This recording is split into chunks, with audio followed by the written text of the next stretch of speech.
गांव की पगडंडी पर एक फटे पुराने कपड़ों में भीख मांगता हुआ एक भिखारी बैठा था। उसकी आंखों में एक अजीब सा खालीपन था, मानो उसने अपनी किस्मत से हार मान ली हो। गांव के लोग रोज उसे देखते थे, लेकिन कोई भी उसकी मदद करने के लिए आगे नहीं आता था।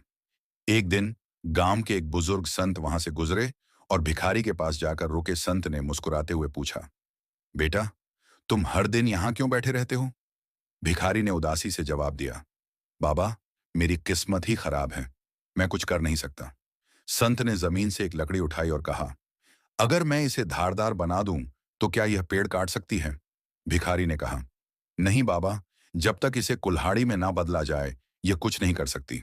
संत ने मुस्कुराते हुए कहा, बिल्कुल सही।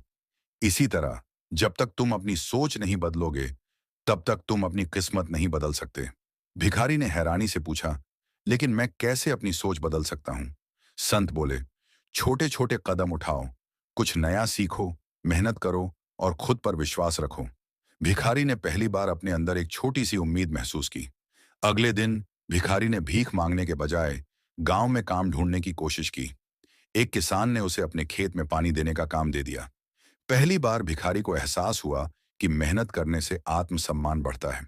कुछ हफ्तों बाद उसने और काम सीखने की ठानी और बढ़ईगिरी, कारपेंटरी सीखने लगा। धीरे धीरे वह अपने काम में अच्छा होता गया और लोगों का विश्वास जीत लिया। कुछ महीनों बाद उसने अपना खुद का छोटा सा दुकान खोल लिया। अब वह गांव का सम्मानित नागरिक बन चुका था, जिसने अपनी सोच बदलकर अपनी तकदीर बदल दी। कुछ वर्षों बाद वही भिखारी गांव के युवाओं को मेहनत और आत्मविश्वास का पाठ पढ़ा रहा था। दूर खड़े संत मुस्कुरा रहे थे, क्योंकि उन्होंने एक टूटे हुए इंसान को अपने पैरों पर खड़ा होते देखा था। यह साबित हो चुका था, सोच बदलो तो जिंदगी खुद